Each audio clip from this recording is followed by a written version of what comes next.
اعوذ باللہ من الشیطان اللعین الرجیم بسم اللہ الرحمن الرحیم۔ میں ہوں آپ کا خادم علی احمد کراچی سے۔ تفسیر پارہ کا مقدمہ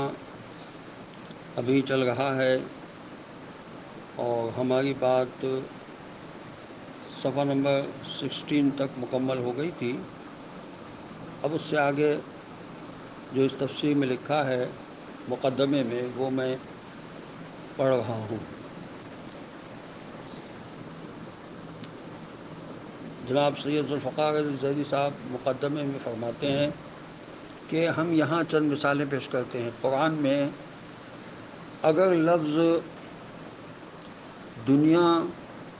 115 مرتبہ آیا ہے تو اس کے مقابلے میں آخرت کا لفظ بھی 115 مرتبہ ہی آیا ہے۔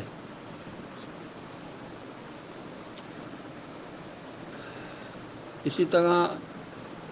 شیاطین 88 مرتبہ آیا ہے تو ملائکہ کا لفظ بھی 88 مرتبہ آیا ہے۔ اس طرح موت و حیات کے الفاظ بھی برابر یعنی 145 مرتبہ آئے ہیں۔ شہر کا لفظ 12 مرتبہ استعمال ہوا ہے اور شہر کے معنی عربی میں مہینے کے ہیں اور سال میں 12 مہینے ہوتے ہیں۔ اتنی بڑی کتاب میں اس عددی مناسبت کا خیال رکھنا کسی بھی انسان مصنف کے بس کی بات نہیں ہے، مگر بات یہیں ختم نہیں ہوتی ہے۔ جدید ترین ریسرچ کے مطابق قرآن کریم کے حفاظت نظام میں 19 کی عدد کا بڑا دخل ہے۔ اس حیران کن دریافت کا صحرا ایک مصری ڈاکٹر راشد خلیفہ کے سر ہے، جو امریکہ کی ایک یونیورسٹی میں کیمسٹری کے پروفیسر تھے۔ انہوں نے سن 1940 میں مکمل قرآن کریم کو کمپیوٹر پر اپلوڈ کرنے کے بارے میں قرآن کریم کے آیات و الفاظ و حروف میں کسی تعلق کو تلاش کیا۔ رفتہ رفتہ اور لوگ بھی اس میں شامل ہو گئے، حتیٰ کہ سن 1977 تک یہ ایک باقاعدہ اسکول بن گیا۔ ریسرچ کے کام کو آگے بڑھایا گیا تو ان کے تعجب میں اضافہ ہوا۔ قرآن کریم کے الفاظ و حروف میں ایک ایسی حسابی ترتیب نظر آئی جسے مکمل بیان کرنے کے لیے اس وقت کے کمپیوٹر ناکافی تھے۔ قرآن کریم میں 19 کا عدد اللہ تعالیٰ نے صرف سورہ مدثر میں ذکر کیا ہے،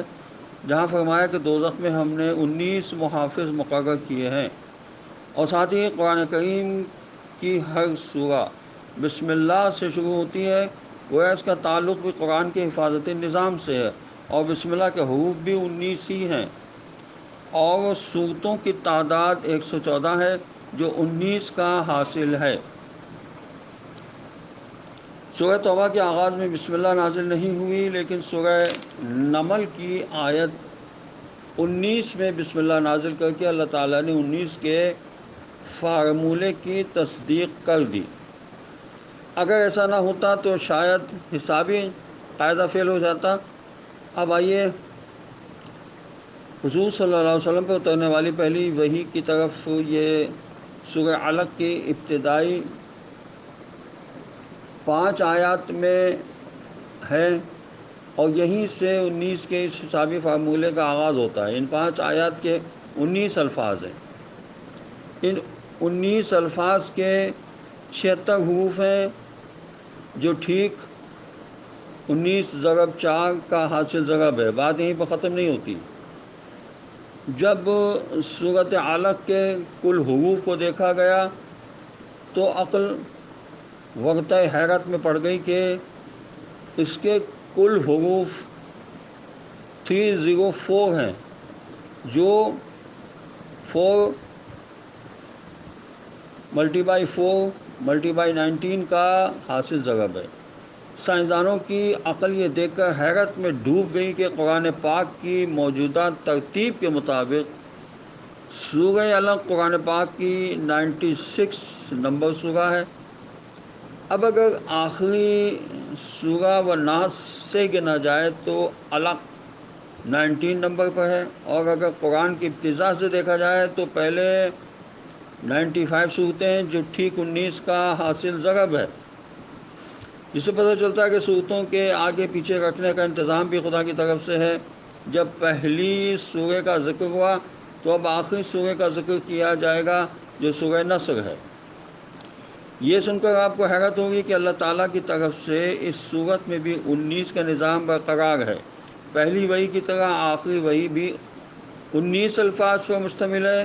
یوں کلام اللہ کی وحی کی پہلی اور آخری صورت ایک ہی حسابی قاعدے پر نازل ہوئی۔ آج جب کہ عقل و خرد کو سائنسی ترقی پر بڑا ناز ہے، یہیں پر قرآن پھر اپنا چیلنج دہراتا ہے کہ حسابدان، سائنسدان، ہر خاص و عام مومن کافر سب سوچنے لگے ہیں کہ آج بھی کسی کتاب میں ایسا حسابی نظام ڈالنا انسانی وسعت سے باہر ہے۔ طاقتور کمپیوٹر کی مدد سے بھی کسی قسم کی غلطی سے پاک کسی کتاب کی تکمیل ناممکن ہے جو ہر طرح کی غلطیوں سے پاک ہو، لیکن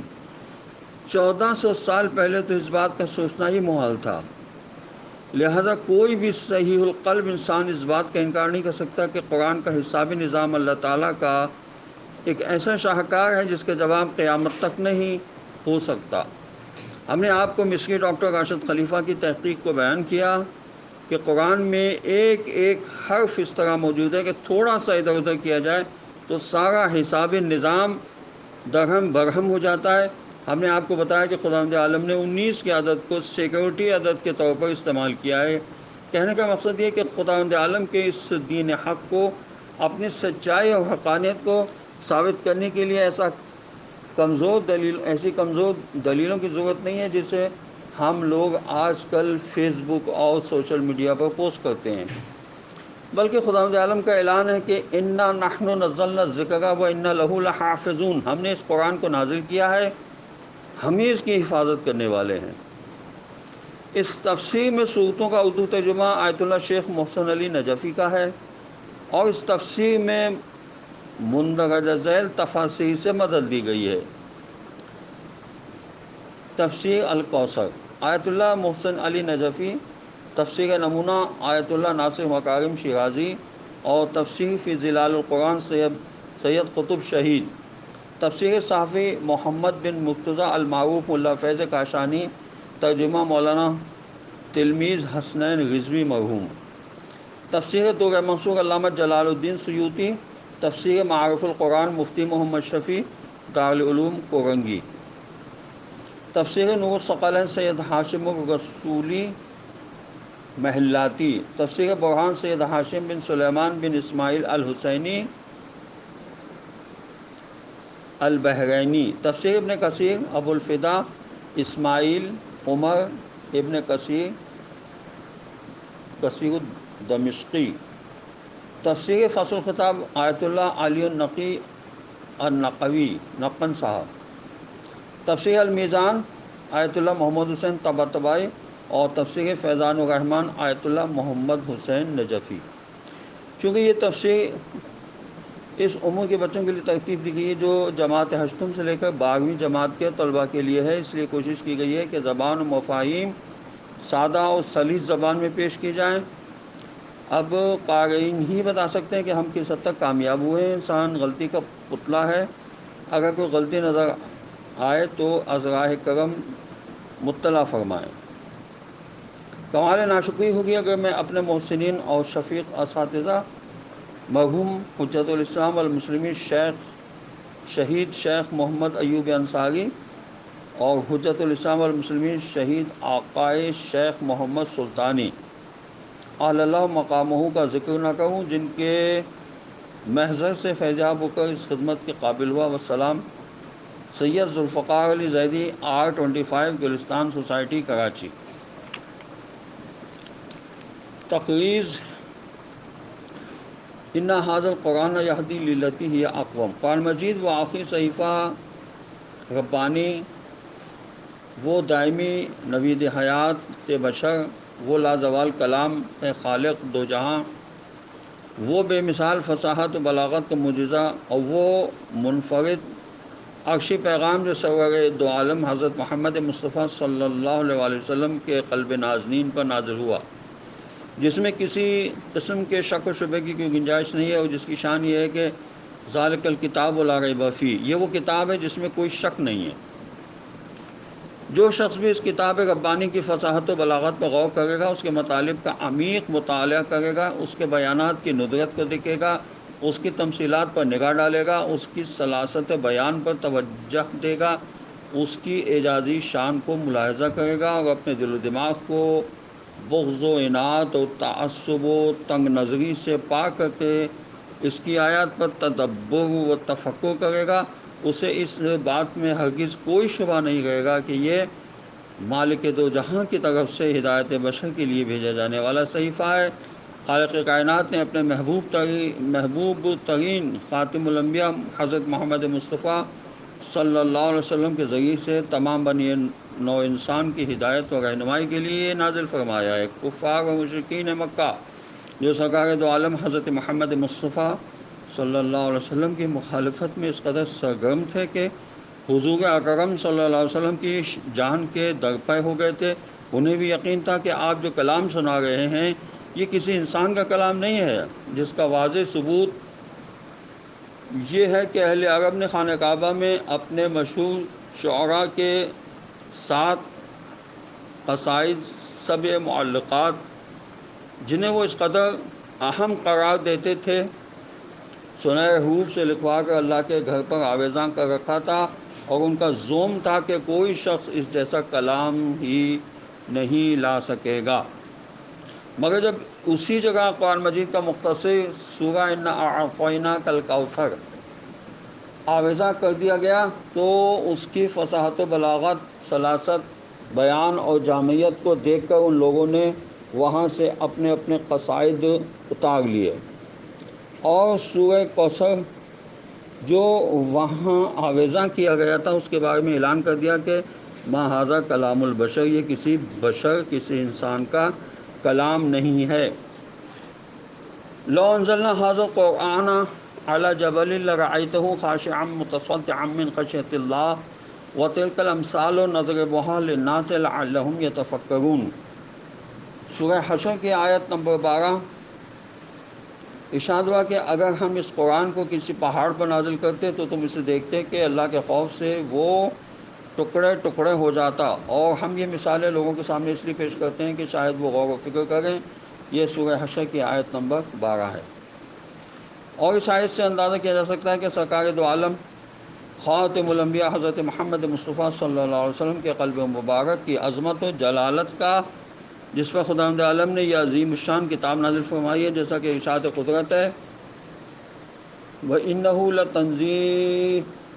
رَبِّ الْعَالَمِينَ نَزَلَ بِهِ الرُّوحُ الْأَمِينُ عَلَى قَلْبِكَ لِتَكُونَ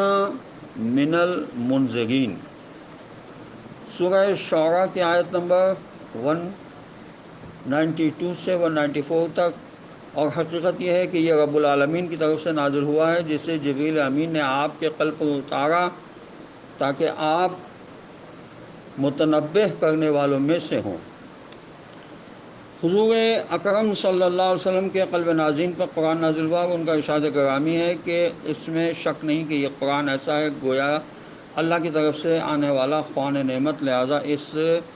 خوان نعمت سے جس قدر ہو سکے فیض حاصل کرو۔ حقیقت یہ ہے کہ یہ قرآن اللہ کی مضبوط رسی ہے، یہ ایک واضح روشنی، نفع بخش شفا ہے۔ جو اس سے وابستہ رہے گا اس کے لیے پناہ کا ذریعہ، اور جو اس کی پیروی کرے گا اس کے لیے نجات ہے۔ نہ اس کے پاؤں میں کوئی لنگ آئے گا جسے سیدھا کرنے کی ضرورت ہو، اور نہ اس میں کوئی کجی ہے جس کو درست کرنے کی کوشش کی جائے، نہ اس کے عجائب و غرائب ختم ہونے والے ہیں، اور نہ بار بار پڑھنے سے اس کی تازگی ختم ہونے والی ہے۔ لہذا اس کی تلاوت کرتے رہو، کیونکہ خدا اس کی تلاوت کرنے والوں کو ہر حرف کے بدلے 10 حسنات عطا کرے گا۔ یہ تفسیر مجموع البیان جلد 1 صفحہ 16 پر لکھا ہوا ہے۔ مولا متقیان حضرت امیر المومنین حضرت علی بن ابی طالب علیہ السلام نے متعدد خطبوں میں قرآن مجید کے عظیم الشان مطالب کی طرف اہل ایمان کی توجہ مبذول کرائی ہے۔ ہم نمونے کے طور پر آپ کے خطبے کا اقتباس پیش کرنے کی سعادت حاصل کرتے ہیں۔ مولا فرماتے ہیں خداوند عالم نے حضرت رسول خدا صلی اللہ علیہ وسلم پر ایسی کتاب نازل فرمائی ہے جو ایسا نور ہے جس کی قندیلیں گل نہیں ہو سکتی، ایسا چراغ ہے جس کی لو خاموش نہیں ہوگی، ایسا دریا ہے جس کی گہرائی کا اندازہ نہیں لگایا جا سکتا، ایسی شاہراہ ہے جس کی زیادہ پیمائی بے راہ نہیں ہونے دیتی، ایسی کرن ہے جس کی چمک مدھم نہیں ہوتی۔ حق و باطل کے درمیان امتیاز کرنے والا وہ فرقان ہے جس کی دلیل کمزور نہیں پڑتی، وہ ایسا واضح انداز سے بیان کرنے والا ہے جس کے ارکان منہدم نہیں ہوتے، وہ سراسر شفا ہے کہ جس کے ہوتے ہوئے روحانی بیماریوں کا اندیشہ نہیں، وہ عزت و غلبی کی ایسی برہان ہے جس کے یار و مددگار شکست نہیں کھاتے، وہ مکمل حق ہے جس کے معین و معاون بے سہارا نہیں رہیں گے، اس سے علم کے چشمے پھوٹتے اور دریا بہتے ہیں، وہ اسلام کا سنگ بنیاد اور اس کی اساس ہے، حق کی وادی اور اس کا ہموار میدان ہے، وہ ایسا دریا ہے جس سے پانی بھرنے والے پانی نکال نکال کر خشک نہیں کر سکتے، وہ ایسی منزل ہے جس کے راستے میں کوئی راہرو بھٹک نہیں سکتا، وہ ایسا نشان ہے کہ چلنے والے کی نظروں سے اوجھل نہیں ہو سکتا۔ خدا نے اسے عالموں کی تشنگی کے لیے، سیرابی، جہالت کی تاریکیوں سے نکلنے کے لیے روشنی، فقیہوں کے قلب کی بہار اور صالحین کی رہگزر کے لیے شاہراہ قرار دیا ہے۔ حوالے کے لیے دیکھیں نہج البلاغہ خط نمبر 196۔ ہمارے واجب الاحترام عالم دین حجت الاسلام مولانا سید ذوالفقار علی زیدی صاحب دام مجدہ نے اس بابرکت کتاب کی، جس کے لیے خداوندی کا ارشاد ہے کہ ان ھذا القرآن یہدی للتی ہی اقوم، بے شک یہ قرآن اس راستے کی طرف رہنمائی کرتا ہے جو نہایت پائیدار ہے۔ مولانا موصوف نے اس کی تفسیر لکھنے کی سعادت حاصل کی ہے، اور اس تفسیر کے مقدمے میں آپ نے بجا طور سے ان امور کی نشاندہی بھی کی ہے جن کی طرف مولا متقیان حضرت امیر المومنین علی ابن ابی طالب علیہ السلام نے یہ فرما کر ہماری توجہ موصول کرائی تھی کہ میرے بعد تم لوگوں کا ایسا زمانہ آئے گا جس میں بہت پوشیدہ اور باطل بہت نمایاں ہوگا، جس میں حق پوشیدہ اور باطل بہت نمایاں ہوگا، اس میں حق نہیں ہے، اس سے پہلے میں نے نہیں پڑھا تھا۔ اس زمانے والوں کے نزدیک قرآن سے زیادہ بے قیمت کوئی چیز نہ ہوگی، اگر اسے اس طرح پیش کیا جائے جس طرح پیش کرنے کا حق ہے، اور قرآن سے زیادہ ان کے درمیان کوئی مقبول و قیمتی چیز نہ ہوگی اگر اس کی آیتوں کا بے محل استعمال کیا جائے۔ قرآن مجید کا بار اٹھانے والے اور اس کو حفظ کرنے والے اس کی تعظیم کو بھلا بیٹھیں گے۔ اس زمانے میں قرآن اور اہل قرآن لوگوں کے درمیان ہونے کے باوجود اس طرح ہوگا جیسے ان میں ہے ہی نہیں، ان کے ساتھ نظر آئیں گے مگر لا تعلق۔ اس وقت ان کے پاس کتاب الہی کا صرف نام باقی رہ جائے گا اور لوگ صرف اس کے حروف و نقوش کو پہچان رہے ہوں گے۔ یہ نہج البلاغہ کا خطبہ نمبر 145 سے اقتباس لیا گیا ہے۔ مولانا محترم کے اس مقدمہ تفسیر میں ان کی دلسوزی نمایاں ہے۔ آپ نے اس تفسیر کا آغاز 30ویں پارے سے کیا ہے جو مختصر سوروں پر مشتمل نہایت عظیم الشان پارہ ہے۔ اس کی سورہ مختصر ہونے کے باوجود انتہائی جامع اور فصاحت و بلاغت کا عظیم شاہکار ہیں، اور مولانا موصوف نے ایک منفرد انداز سے ان کی تشریح فرمائی ہے۔ خصوصاً سورہ مبارکہ والعصر کی تفسیر میں پہلے عصر کے بارے میں متعدد اقوال، پھر انسان کے مدارج، حبوط و صعود کی خساری کی تشریح، اور پھر ان چار عظیم صفات پر مبسوط گفتگو جن کے حامل افراد دنیا و آخرت میں خسارے سے محفوظ رہیں گے۔ خداوند عالم کی بارگاہ بے نیاز میں دعا ہے کہ مولانا موصوف کی اس خدمت کو شرف قبولیت اللہ عطا فرمائے، اور ہم سب کو قرآن پڑھنے، اسے سمجھنے اور اس کے تقاضوں کے مطابق زندگی گزارنے کی سعادت نصیب فرمائے، اور دنیا و آخرت میں ہمیں قرآن و اہل بیت علیہ السلام سے وابستہ رکھے، آمین۔ حجت الاسلام والمسلمین علامہ سید رضی جعفر نقوی، سن 1443 ہجری۔ انشاءاللہ کل سے